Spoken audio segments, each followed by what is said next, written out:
The interrogation room. The chamber was built for fear. Metal walls stretched high into darkness, lined with restraint mechanisms, neural dampeners, and scanners that tracked every breath, every heartbeat. A single ring of cold white light beamed down onto the center of the floor where a lone human sat quietly in a chair, hands loosely clamped in magnetic cuffs. He was still, his posture too calm for someone labeled a hostile Class IV intelligence. Commander Tralek of the Zan. Dominion paced in slow, deliberate steps across the interrogation floor. His skin shimmered with biometal armor, and his elongated jaw shifted slightly as he studied the prisoner.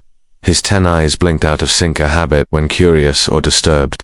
This human wasn't like the others they'd encountered. Most screamed, most cracked. This one ... watched. Eric Gran, Earthborn, second-generation Terran Alliance officer, barely moved. His face bore only a thin scar beneath the right eye, and his expression, neutral, almost amused, felt like a whisper of danger, not desperation. "You are very quiet for someone alone and outnumbered," Tralek said, his voice low and buzzing like a vibrating blade. "I would have expected more resistance." Eric tilted his head slightly. "I was told I'd be questioned, so I'm listening." That response didn't match the fear scripts. Trolek's neural translator blinked. "Interesting. Do you understand where you are, human?" "I'm in a Zan battle carrier, somewhere in deep council space, likely a few 100,000 kilometers off the Arqueen expanse." Eric smiled faintly, give or take. That answer shook Trolek more than he admitted. He stepped closer. "You were brought here as a prisoner. You were captured after entering restricted space with no transponder, no beacon, and no escort. What were you doing?" "Delivering a message." Trolek clicked his mandibles. "A message? You expect me to believe this was a diplomatic mission?" "Not exactly." Eric's tone darkened. "I volunteered. Your council's actions crossed a line." "And what line is that?" Trolek scoffed. "The one between arrogance and extinction." The temperature in the room didn't change, but the mood did. Trolek narrowed his middle eyes. "Explain." Eric leaned forward, still shackled, but now commanding the room. "When humanity reached the stars, we did what everyone else did. We expanded, colonized, explored. We were too fast, too excited, and we made mistakes." His voice lowered. "We destroyed ecosystems without knowing it, brought invasive microbes to worlds where native life never stood a chance. We thought we were discovering empty planets. We were wrong. And by the time we realized, it was too late." Tralek listened, unsure if this was confession or propaganda. "So we pulled back." Eric continued. "We stopped. We changed. No more interfering with life-bearing worlds. No more careless expansion. We dedicated ourselves to preservation, to stewardship." Tralek circled him slowly. "And yet, you come into our domain. You disable our patrol beacon. You bypass council traffic routes. You trespass because your council broke the rules." "First now," Trolek stopped. "You think your morality applies to us?" Eric looked up, calm. "Not morality. Consequences." Trolek's eyes flared. "You dare threaten a galactic governing body?" "No," Eric said. "I'm warning you. We've seen what happens when civilizations reach too far, too fast. You started deploying colony scaffolds around living biospheres. You ignored warning beacons in protected zones. One of your survey ships entered a sanctuary world." The interrogator blinked. "We saw no intelligent life." Eric's voice turned sharp. "You didn't look hard enough." There was a long silence. Trolek broke it with a chuckle. "So your Terran Alliance sent you to threaten us?" "No," Eric said. "I came to tell you what happens next." The lights above flickered. Tralek turned, motioning to the surveillance tech embedded in the walls. "Restore primary power." The assistant engineer's voice crackled in panic. "Sir, the grid isn't responding. We're seeing interference across all decks. The jump drive is locked. Comms are cycling in loops. Something's inside our system." Trolek whipped back to Eric. The human just smiled. "You think I got captured?" He slowly raised his hands. The magnetic cuffs slid off remotely. "I walked in," Eric said. Tralek reached for his sidearm, but Eric raised one hand. "You can shoot me. It won't change what happens next." Red lights flashed across the ceiling. Emergency klaxons echoed from deep within the ship. Security teams reported sealed bulkheads. Drones had turned offline. Command channels fell silent. "I gave you a chance," Eric said softly, "to listen, to understand. But you thought this was an interrogation." He stood. "This is a delivery." Trolek's voice cracked for the first time. "What did you do?" "I told you, I brought a message." Behind Eric, the sealed chamber door slid open. Standing there were 3 human operatives in tactical suits, visors opaque, pulse rifles humming quietly in their hands. They didn't speak. They didn't need to. You were warned not to interfere, Eric said, stepping toward the exit. Not by threats, by principle, but you mocked our warnings, called us arrogant, primitive. He stopped at the threshold. Now, you'll learn the last rule we live by. Trolloc stumbled back. And what is that? Eric looked at him, eyes as cold as deep space. Don't provoke the species that survived its own extinction. And with that, they vanished into the corridor far below. The Zaan ship's core began to cycle down. The message they never wanted. The corridors of the Zaan battle carrier were built to intimidate, 10 meters high, lined with acid-proof armor, thick walls designed to trap sound, energy, and fear. But now, those walls echoed with something that crew rarely heard: silence, not the silence of power discipline, not the calculated stillness of a command ship in stealth mode. This silence was wrong. Humming systems had gone quiet. Doors refused to open. Status screens blinked into static. The artificial gravity flickered once, then twice. In the main control deck, Supreme Overseer Kravok stood frozen. He was bred for war, cast in the forges of Zaan's prime world, trained in orbital tactics since birth. But now, as his ship's primary systems failed one by one, he felt something his kind rarely admitted: uncertainty. Get me status from all decks. He growled, slamming his armored fist on the command console. No response. A junior officer near the helm shouted, "Sir, we've lost navigation. Jump drive is inactive. Manual override is non-functional." Kravok turned slowly. How? No one answered. Then came the whisper. Not over the intercom, not through speakers, but through the bridge itself. Every active console on the bridge turned black. Then, slowly, a human face appeared on every screen, composed and painfully familiar. Commander Eric Gran. Kravek's voice dripped with venom. This one. He was the prisoner. The face on the screen smiled. "Overseer Kravek, you don't know me, but I know you're kind. I came peacefully. I gave your people history, context, truth, and you chose interrogation. You chose arrogance. So now, this is your consequence." On screen, Eric's digital image blinked, and the ship's diagnostics flashed back for 5 seconds, showing a full systems lockout. Gravity core degraded. Weapons disabled. Engine reboots in infinite loop. "Your ship will survive," Eric said, "but you're going to remember what it feels like to be powerless." Kravok snarled. "This is war." "No," Eric replied. "This is restraint." Then the screens all blinked out. At that same moment, far beyond the carrier, in a debris field orbiting a dead world, the Terran Alliance recon ship Resolute Dawn emerged from stealth mode. Sleek, angular, black-holed, it hovered in the shadows like a wolf watching wounded prey.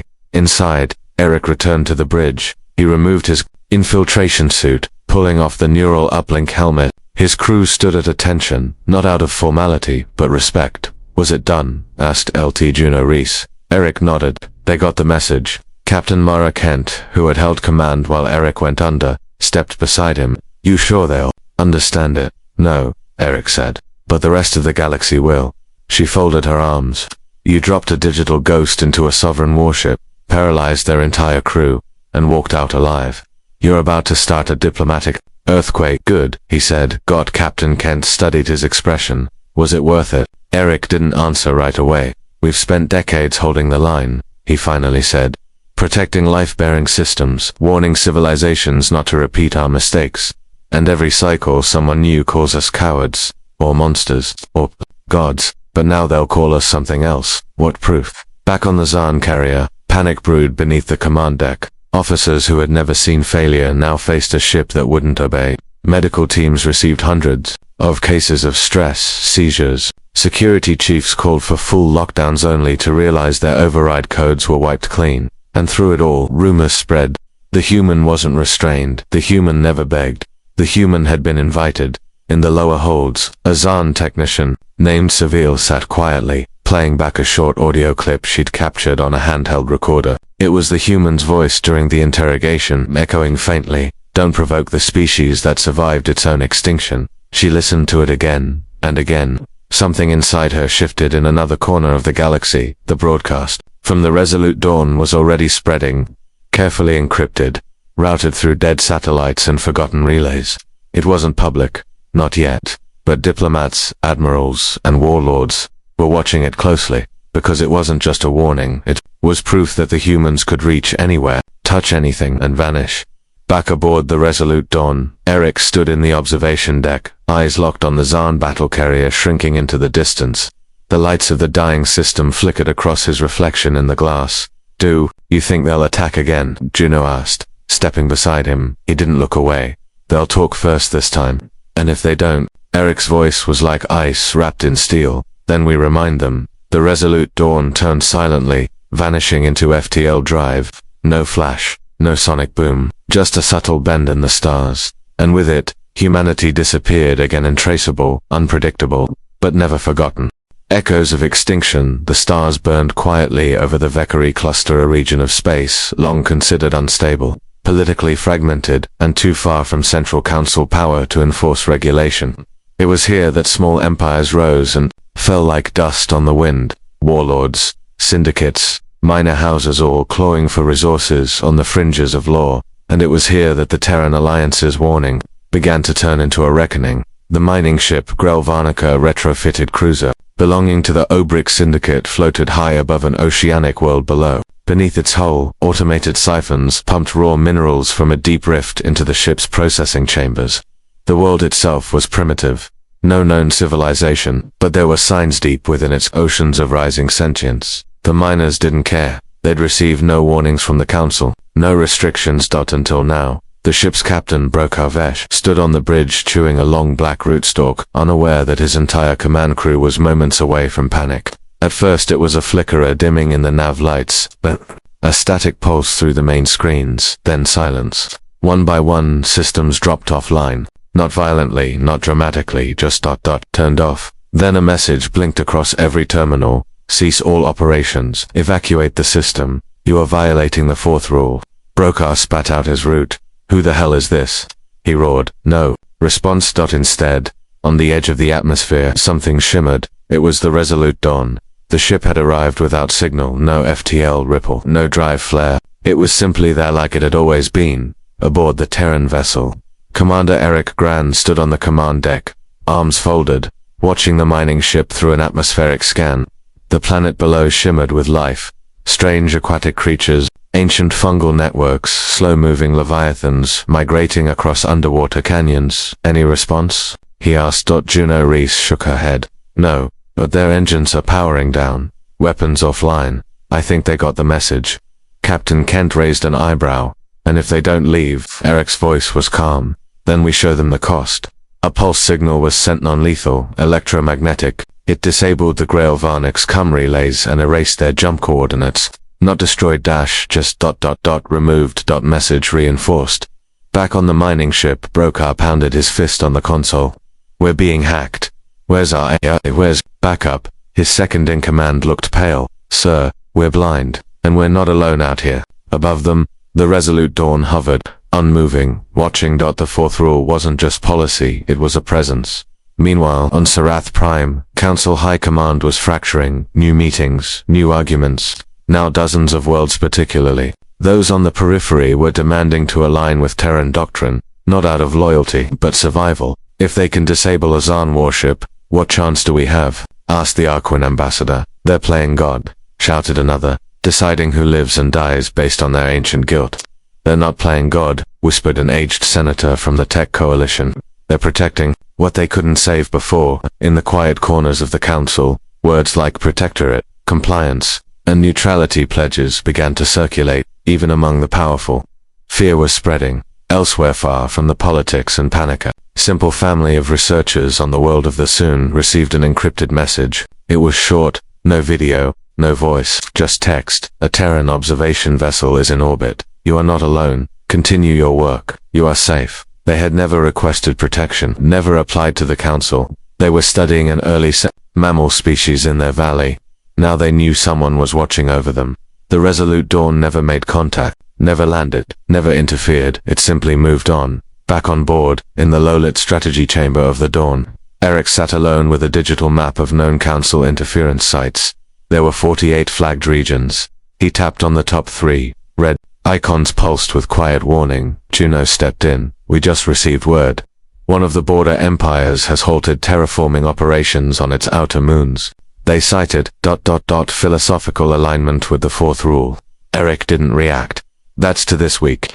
It's working, she said softly. He looked tired. Only just beginning. Then came a pidgin-encrypted signal on a rarely used Terran frequency. He opened it. A voice played. Female.com. Older, you're going too fast, Eric. They need time. Even fear must be given room to settle. You're not just delivering rules now, you're reshaping a galaxy. Be careful. He recognized the voice. It belonged to Ambassador Marin Nix, the woman who had first helped author the Fourth Rule almost 30 years ago. He tapped a reply. Understood.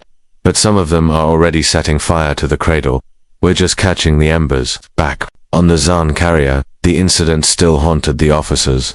Commander Trolloc had been stripped of rank, interrogated by his own people, and reassigned to a listening post in deep space. In his quiet quarters. He played the same clip every night. Eric's voice don't provoke the species that survived its own extinction. He still didn't know what that meant, but each time he heard it, he felt something he couldn't explain.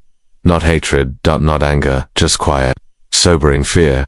And somewhere out there where council eyes rarely looked, where warlords thought themselves untouchable, where ancient systems slept in the dark, a single Terran ship blinked into reality that had carried no flags, no bombs, only a message, and a history no one could afford to forget.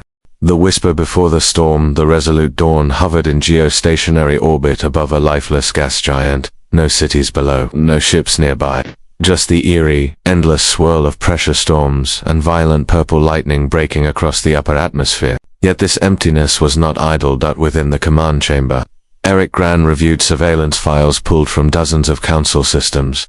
No fanfare, no noise, just thousands of hours of data showing the same quiet trespass cost. Empires initiating resource extractions, terraforming moons, or deploying satellite networks over planets with microbial or presentient life. That it was never direct, never obvious, always cloaked as scientific observation, strategic staging, or uninhabited exploration. But the Terrans had seen this playbook before centuries ago when they'd burned their own galaxy down by mistake. Eric closed the reports. They're repeating our sins, he muttered, from across the room. Juno replied, only this time, they can't say they didn't know. Far from the dawn, on the border world of Targon's Reach, a council agent named Varin Yell stalked through thick jungle ruins under a biofilter mask. His mission was simple: install a stealth relay node in the old relic site, allowing orbital scans and resource mapping to go undetected by any local sensors. What the council hadn't told him was that the ruins weren't abandoned. They were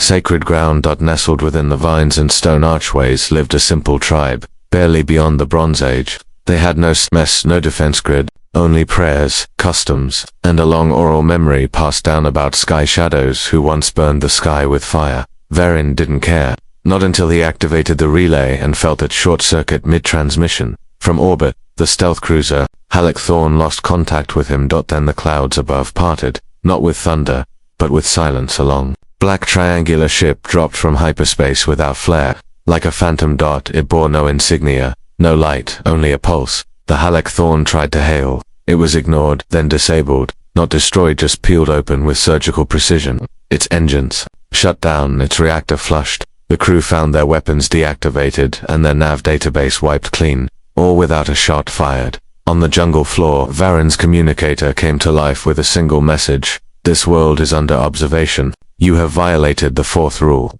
He dropped to his knees, the relay node still warm in his hands, realizing too late that he had triggered something far larger than himself. Across the galaxy, a pattern was emerging. Any intrusion upon worlds, bearing even the smallest trace of natural life, was quietly corrected. The Terrans didn't claim territory. They didn't plant flags or seize governments. They erased trespass, then vanished. And that unsettled the council more than war ever could.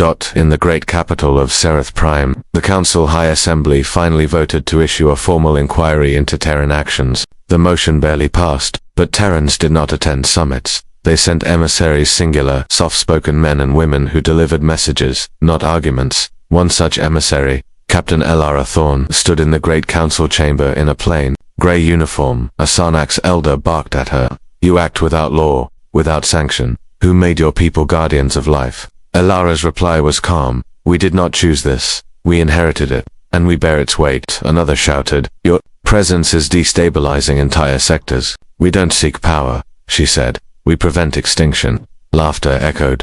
By threatening war. She smiled gently. By avoiding it, you still have that choice. The chamber fell silent. Then the lights dimmed. Broadcast began to play across the hall, a silent montage of council colonies quietly abandoning active dig sites, terraforming beams being shut down, and native species being relocated to safety by unknown drones. Don't know flag, no demands, just preservation. The Terrans weren't announcing victory, they were setting boundaries. On the fringes of council space, a warlord named Krex Talon gathered a fleet. He didn't fear the Terrans. In his mind, they were myths boogeymen that weak. Empires used to scare children. His fleet of 60 warships prepared to enter a forbidden system rich in rare helium isotopes. The planets were barren, save for deep-sea aquatic life the Council had deemed non-safe. He gave the order, jump. They arrived to silence. Then their long-range communications died. Engines stalled. Weapons refused to arm. At first, Krex laughed, until the stars shifted nor bent. Above the gas giant, 7 triangular shadows emerged like wolves from the dark. No voice hailed them, no warning fired, but his crew started collapsing, not dead, paralyzed, temporarily removed from action with low-frequency disruptors that bypassed most known biology. And then the Triad Wraith, Krex's flagship, began to broadcast one line in every known council language: withdraw, this life is not yours to claim. And Krex, once unshaken by war, found himself trembling, not at the technology, not even at the threat, but at the restraint. They could have destroyed him instead. They let him live. That kind of power was far more terrifying. Back aboard the Resolute Dawn, Eric listened to the incident reports. Juno closed the files. That's 5 more today. Good, he said. Make sure their systems reboot after they've left orbit. Leave them functional, but humbled. She studied him.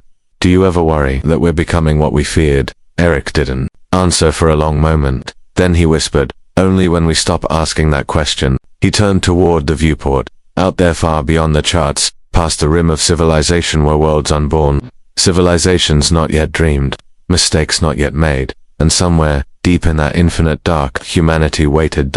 Not as conquerors, not as saviors, but as watchers. Guardians. Because once they had destroyed everything they touched, and now they would give everything to make sure no one else ever made the same mistake.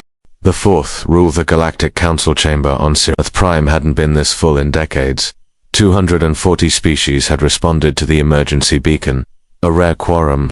Ambassadors, envoys, military advisors, and planetary crowded the floating circular tiers, each representing a sector or sovereign power. In the center of the room, suspended beneath the grand dome, hovered the rotating image of the Zahn carrier logs. Redacted, decrypted, recompiled. The human had spoken, and they had all heard it. This is madness, croaked Chancellor Belk of the Rintar Dominion, his translucent skin pulsing with emotion. They infiltrated a sovereign warship. That's an act of war. But the warship had entered protected biosphere sectors without council clearance, countered Lady Venka of the Olari. They violated 3 galactic preservation codes. We never agreed to those Terran rules, shouted High Strategist Core of the Drev Collective, who made humans the wardens of this galaxy. The room erupted into noise. A dozen alien dialects competed. Some hissed, some boomed, some transmitted indignation into the minds of others, but none of them denied what they'd seen. The Terran operative had walked through their strongest battle protocols like a shadow slipping through sunlight. No weapons, no army, no war, just one man. One message. And their silence. At the edge of the council platform, an aged Goran historian sat quietly, arms folded beneath his ceremonial robes. His name was Varan. He had lived long enough to remember the first human contact. He had also seen the warnings. He tapped his datapad, transmitting a signal to the core podium. The lights dimmed. A soft chime rang. The chamber quieted. Varan's voice came through, slow and thoughtful. You do not understand what you've awakened, he said. You see the humans as newcomers, but they are old, very old. They are not expanding now. They are... Watching, some scoffed. Others listened. Varan leaned forward. You ask who gave them the right to act as guardians. I ask who else tried. The silence that followed was heavier than any argument. Across the stars, aboard the Resolute Dawn, Eric sat with Captain Mara Kent and several operatives in a roundtable debrief. The ship drifted near the outskirts of a red dwarf system, dead, quiet, off the grid. They're rattled, Kent said. Not just the Zahn, everyone. They'll deny it publicly, added Juno. But in private, they'll start looking over their shoulders. Eric nodded. That's the point. But we have to be careful, Kent warned. If we look like conquerors, They'll unite against us. We're not conquerors, Eric said firmly. We're the reminder. He turned to a secure terminal behind him, opened a file, and projected a single phrase in bold white script, the fourth rule below it, a detailed transcript of Eric's encounter on the Zaan carrier, the speech, the shutdown, the escape. Juno frowned. You're planning to make this public? Eric nodded. Not yet, just 2 selected planetary leaders. Those who've asked questions. Those on the fence. And if it spreads, then it spreads. Kent leaned back. You're not just delivering the fourth rule, Eric, you're living it. He looked up at her, his eyes calm but tired. We've watched too many civilizations tear themselves apart chasing what we once chased. This time, we stop it before it begins. Back on Sereth Prime, diplomatic aides scrambled to sort the fallout. Emergency communiques poured in from minor worlds, begging for clarification. What was the fourth rule? Why had the Terrans chosen now? What would happen to those who ignored it? In a quiet sector of the chamber, an Andathi representative opened, her private console reviewing the early Terran contact date notes buried in diplomatic archives from a century prior. She found a phrase repeated 3 times in Terran records: preserve life, avoid interference, empower growth, and when necessary, intervene. The fourth rule. Outside the council chamber, protests formed. Not against humans, but against the council itself. Dozens of species began demanding transparency. Some colonies submitted formal requests for Terran oversight. Others demanded to be declared under Terran protection, that it was spreading faster than expected. On the Resolute Dawn, the bridge received a ping, encrypted message. Source unknown, the comms officer announced. Decrypt it, Eric ordered. A moment passed. The audio played. You were right, my people didn't listen, but some of us heard you. We are evacuating the biosphere colony. No more interference. And, thank you. No name, no coordinates, just proof. Mara Kent smiled faintly. But, one system changed. Only a few thousand left, Eric replied. He stood, placing a hand on the reinforced glass of the observation window. Stars stretched endlessly into the dark, quiet, mysterious, full of potential. They'll resist, Kent said. They'll call us tyrants. They already do, Eric replied. But we're not here to rule. He turned to face her. We're here so others don't repeat what we did. Not with weapons, with truth. And if necessary, reminders. The ship began to hum softly. Navigation systems activated. The Resolute Dawn adjusted course toward the next target. System 1 flagged for suspected illegal mining above a developing world. Another lesson waiting to be taught. As the stars shifted, Eric whispered quietly under his breath, don't fear us because we're strong. Fear what made us this way. And the ship vanished once more into the stars. The broken chain of control in the silent core of Kerenet, the Council's top interrogation facility, floated above a cracked moon, shielded by dozens of stealth satellites and Nullcom domes. Inside its seamless obsidian walls, nothing escaped. No sound, no signal, no scream, but something had slipped in. Room Delta 9 was stark for steel walls, one bright light, a single chair. Inside sat a human operative, bound by anti-kinesis cuffs, flanked by 2 Corellian inquisitors, their mantis-like forms twitching with anticipation. They called him Subject GR-14, an anomaly captured during a border incursion gone wrong. To the Council. He was a rogue saboteur. To Earth. He was Eric Grand's brother. To himself. He was simply Cole. The lead inquisitor leaned close. Black eyes. Narrowing. You have violated for interstellar preservation accords. You are a declared threat to multilateral peace. Speak, and you may earn mercy. Cole blinked slowly, then smiled. That's not how this works. The second interrogator hissed, activating a neural resonance spike. The room dimmed as it began, pulsing a waveform designed to destabilize memory, suppress will, unravel resolve. But Cole didn't scream. He laughed. Cute toy, he muttered, even as blood trailed from his nose. You'll break. They all do, hissed the KHIRELLIAN. But what they didn't realize, what no council species ever really understood, was that human endurance wasn't physical, it was cultural, forged through history, tragedy, catastrophe, fire, and what stood before them was not a man alone, but the echo of every war Earth had ever survived. You think pain earns answers, Cole whispered through the haze. We built empires while bleeding. Torture doesn't make us talk, it just reminds us what we're fighting for. The inquisitors exchanged a glance. This wasn't going to plan. Meanwhile, far above the facility, cloaked in the shadow of Kerenet's magnetic belt, The Resolute Dawn arrived in complete silence. Eric stood at the tactical console. "He's here," he said, pointing at the spinning schematic of the black site. Room Delta 9. Juno's fingers flew across her console, shield cycling every 92 seconds. "If we slip through right on the power drain, we can ghost past the barrier and the council. They won't even know we're in their airspace until we've left." Eric's jaw tightened. "Good. I don't want war, just my brother." But, deep down, he knew this would be the crack. The moment when shadows gave way to thunder. The council would not forgive this breach. But family came first. Always. Back inside the interrogation room. The lights flickered again, but this time, it wasn't a neural spike. It was the signal. Cole's smile returned. "You should run." The lead interrogator tilted his head. "You're bluffing. No one knows you're here." Cole's lips moved slowly, deliberately. "They always know." And then impact from above. A single tungsten rod dropped from orbit, piercing the reinforced ceiling with a shriek of force. A shockwave slammed through the chamber, throwing the interrogators across the room. Cole remained seated, eyes closed. When the dust cleared, a new figure stood where the ceiling once was. Black armor, white insignia, human. Juno. She stepped forward, dropped her rifle into her palm, and without hesitation neutralized the two guards, then turned to Cole. "Time to go." He opened one eye. "Took you long enough." She smiled. "You always say that." Outside the facility, the Resolute Dawn fired up its stealth engines, hovering low enough to catch the evac pod. The sky burned briefly with residual heat as Juno and Cole shot up into the belly of the ship. In the command center, Eric watched the approach on the screen, then stepped forward as his brother stumbled out of the evac tube. They didn't speak, they just hugged, like soldiers, like survivors, like family. But not all was quiet. The council had noticed the breach and they were panicking. This wasn't just about one prisoner, this was about precedent. The Terrans had struck at the heart of their deepest stronghold, unseen, unstoppable. It shattered the illusion of control they'd clung to for decades. Worse, there were no civilian casualties, no destruction of infrastructure, just precision. Discipline. Mercy. And that terrified the council more than any superweapon.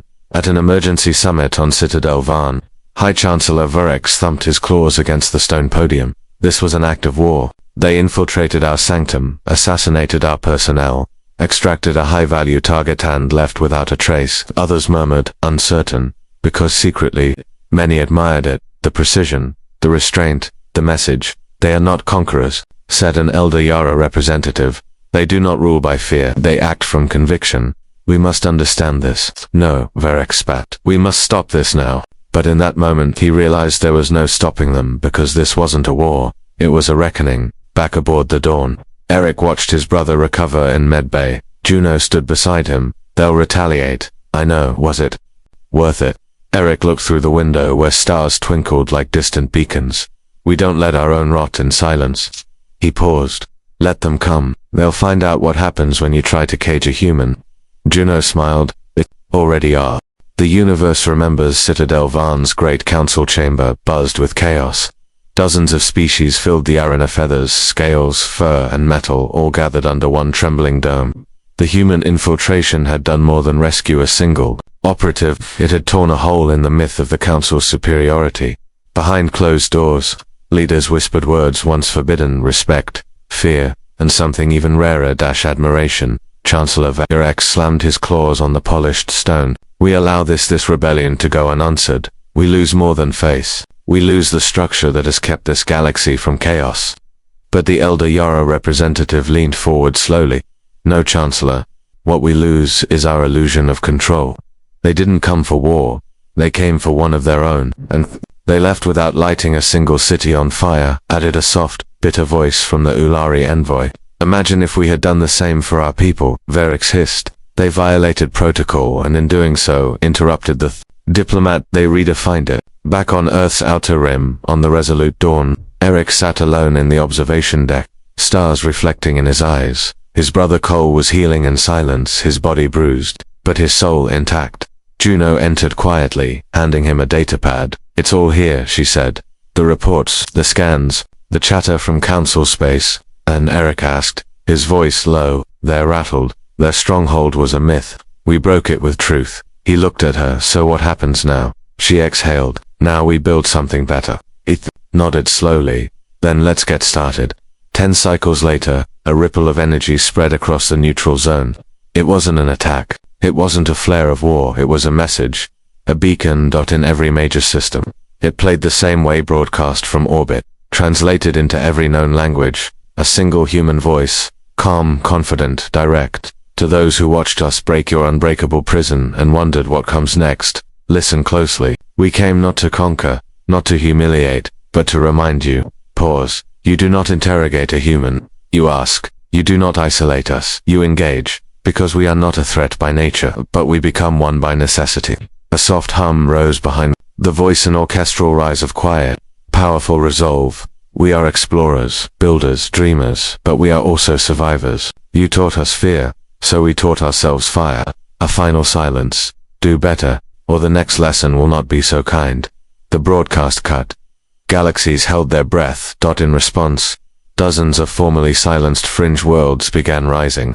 Colonies, once left to rot by council negligence, now opened trade with human fleets. Scientific knowledge was exchanged. Medical aid arrived in systems where starvation had taken root. Humanity had not built an empire. They built bridges, but they guarded them fiercely. Any species attempting to seize planets in restricted systems found themselves under invisible attack. Drones disabled their weapons. Stealth teams extracted their leaders. Communications scrambled for weeks. No blood spilled. No public executions. Just silent reminders. We're watching. Cole, now fully healed, stood at the edge of Earth's largest orbital station, watching transports rise like fireflies in the vacuum. Eric stood beside him. We've changed the board, Cole said. But change breeds resistance. Eric nodded. Let them resist. We don't force alliances, we earn them. You think they'll ever see us as equals? Eric turned toward the viewport. No, but they'll see us as necessary. And one day, when the galaxy is ready, they'll understand that humans don't rise to power, we rise to purpose. Behind them, Juno approached with a faint smile.